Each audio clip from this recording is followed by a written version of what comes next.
नमस्कार, capital TV का खास शो राहुल का अग्निपथ देख रहे हैं आप। मैं हूं आपके साथ पूजा। राहुल गांधी की भारत जोड़ो अन्याय यात्रा का मध्य प्रदेश में आज अंतिम दिन था। आज सुबह यात्रा एमपी के बड़नगर से शुरू हुई, जहां राहुल गांधी ने महिला संवाद कार्यक्रम को संबोधित किया। उसके बाद बदनावर में राहुल गांधी ने रोड शो, फिर एक रैली को संबोधित किया। रैली से राहुल गांधी ने जनता को फ्री के लॉलीपॉप का लालच दिया, कई बड़ी बड़ी घोषणाएं कर दी। उसके बाद यात्रा राजस्थान में एंट्री के लिए निकली। पर इसी बीच असम से राहुल गांधी के लिए एक ऐसी खबर सामने आई जिसे सुनकर राहुल गांधी के होश उड़ गए होंगे। दरअसल असम के मुख्यमंत्री हेमंत बिस्वा शर्मा ने कहा कि असम पुलिस गुवाहाटी में भारत जोड़ो न्याय यात्रा के दौरान हुई हिंसा को लेकर राहुल गांधी को समन भेजेगी। उन्होंने ये भी कहा कि राहुल गांधी को पुलिस के सामने फिजिकली उपस्थित होना होगा।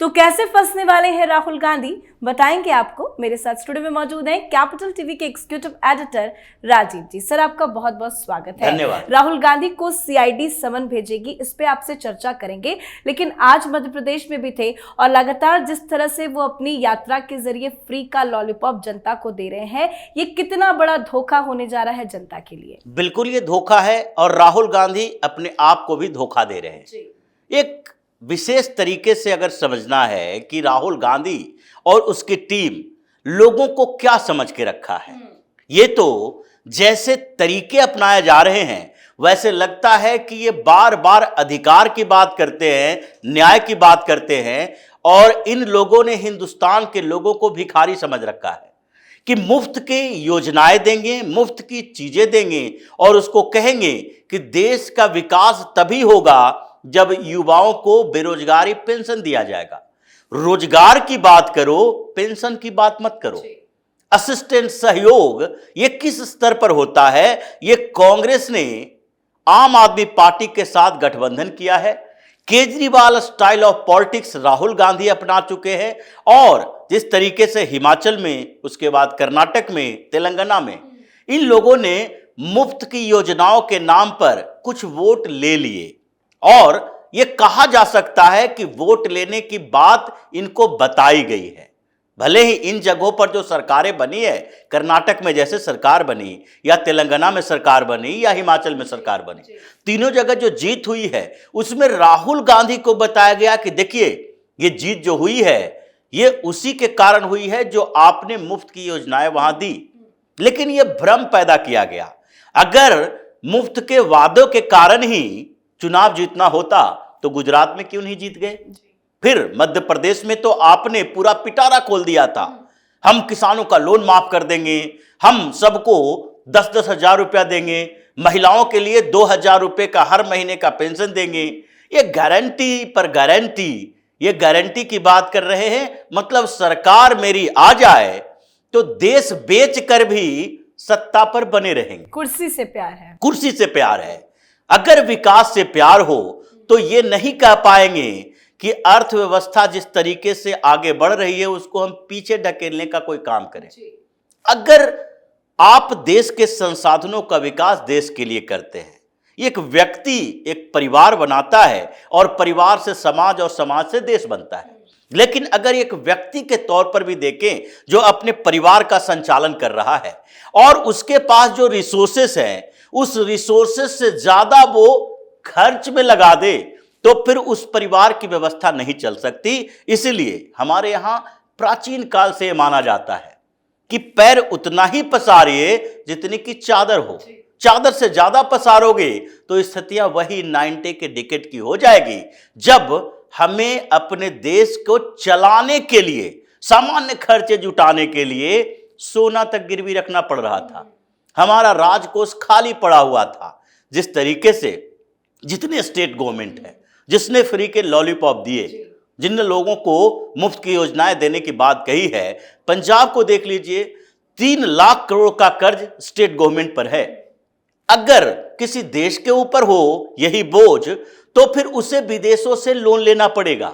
ये तो तुम एक देश के अंदर स्टेट हो तो केंद्र सरकार पर बोझ डालते हो। भगवंत मान सरकार बनाने के बाद दिल्ली पहुंच गया कटोरा लेके कि 1 लाख करोड़ रुपया हमें एडवांस में दे दीजिए, हम अपने रेवेन्यू से इसको आगे पूरा कर देंगे। कर्नाटक की सरकार को देखिए, कर्नाटक ने मुफ्त में बिजली देने की बात की और मुफ्त में बिजली देने का असर यह है कि आज बेंगलुरु में, मैसूरू में, इन जगहों पर 6 से 8 घंटे का बिजली कट हो रहा है, बिजली आती नहीं है।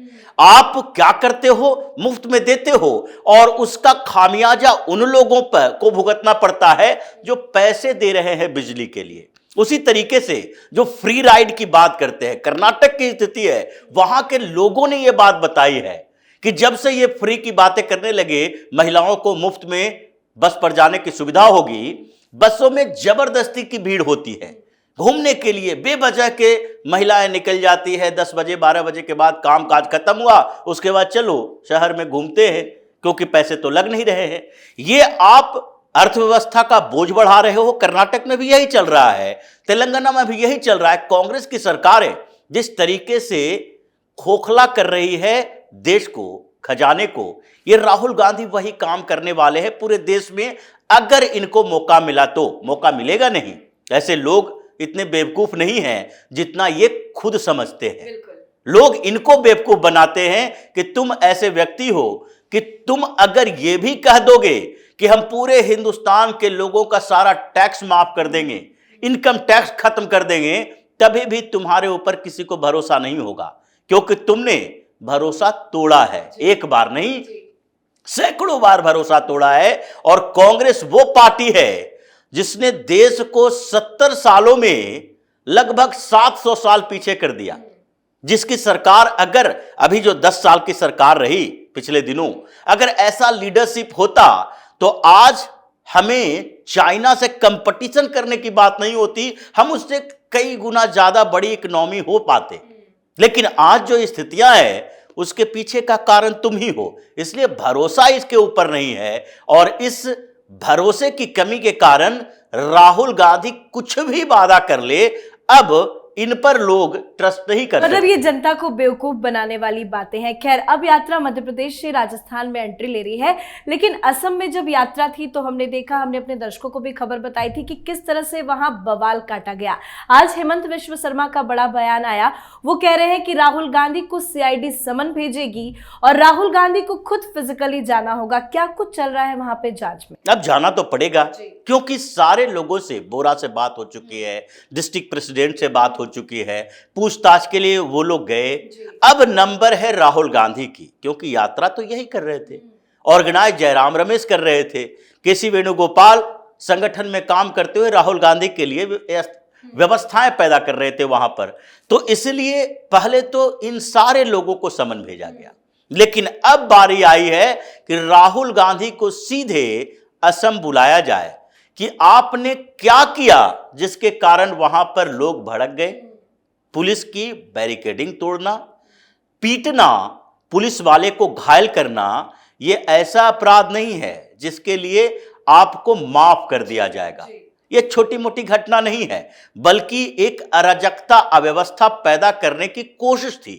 और हेमंत विश्व शर्मा ने जो अपने पुलिस अधिकारियों के साथ बातचीत की है, उसी के बाद यह बयान दिया है कि पुलिस अधिकारियों ने बताया कि जिन मुस्लिम इलाकों से ये गुजर रहे थे भारत जोड़ो न्याय यात्रा को लेकर, इन लोगों ने जो समय निर्धारित किया था 22 और 23 जनवरी का, मतलब भगवान श्री राम की प्राण प्रतिष्ठा अयोध्या में, और उस समय सबसे पहले इन लोगों ने क्या किया, शंकर देव के मंदिर में जाकर हंगामा खड़ा किया। वहां पर बंद किया गया था कि उस दौरान पूजा पाठ नहीं होगा।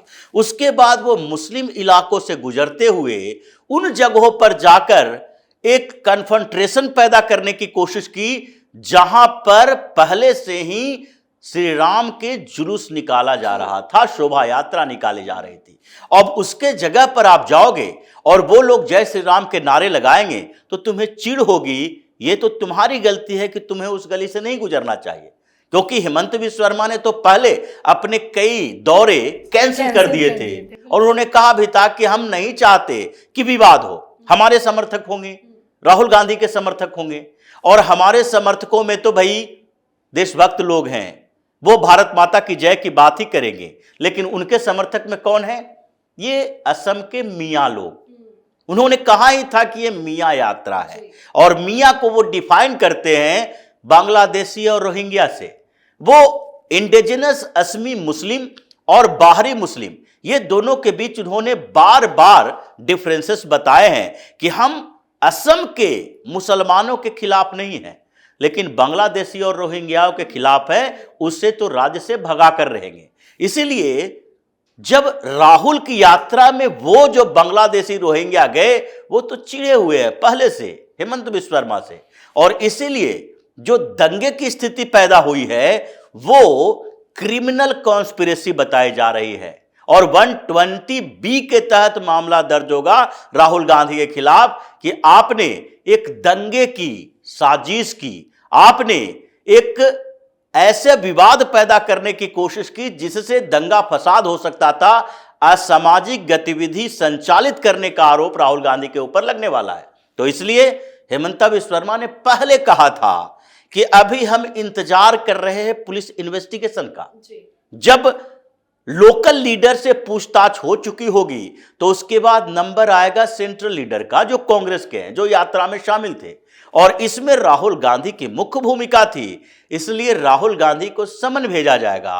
वो जाएंगे तो ठीक है, नहीं जाएंगे तो यात्रा में रहेंगे तो यात्रा से उठाया जाएगा, चुनावी रैली में रहेंगे तो वहां से घसीट कर लिया जाएगा। उसी तरीके से जैसे पवन बंसल को एयरपोर्ट से पकड़ लिया गया था और ये छटपटाते हुए सुप्रीम कोर्ट गए, राहत मिल गई, लेकिन असम पुलिस ने उतने समय में ये काम कर लिया कि आप जा रहे थे कांग्रेस की बैठक में शामिल होने, एयरपोर्ट से ही आपको अरेस्ट कर लिया। और इसी तरह के राहुल गांधी का होगा, अगर आप वहां उपस्थित नहीं होते हो, फिजिकली पूछताछ में सहयोग नहीं करते हो, तो पुलिस के पास एक ही आधार है, आपके घर आएगी, क्योंकि ये ईडी और सीबीआई की टीम नहीं है कि समन पर समन जारी करते रहेगी। ये तो पुलिस की कार्रवाई है, और वो तो सीधे आपके घर पे आएगी, कोर्ट से वारंट लेके आपको हिरासत में लेगी और फिर पूछताछ हिरासत के अंदर होगी। जी, बहुत बहुत धन्यवाद सर समझाने के लिए। धन्यवाद। तो असम में राहुल गांधी ने जो बवाल काटा उसका अंजाम बुरा होने वाला है, जांच जारी है और अब बड़ी कार्रवाई की भी तैयारी है। राहुल गांधी को समन जल्द भेजा जाएगा, पूछताछ होगी और जो हरकत राहुल गांधी ने की उसका खामियाजा उन्हें जरूर भुगतना पड़ेगा। असम के मुख्यमंत्री ने साफ कह दिया है कि राहुल गांधी को समन भेजेगी असम पुलिस और राहुल गांधी को खुद पूछताछ में उपस्थित होना होगा। तो देखते हैं इस बड़ी मुसीबत से कैसे राहुल गांधी निकल पाते हैं। आप अपनी राय कमेंट कर लिखें। देखते रहिए कैपिटल टीवी। नमस्कार।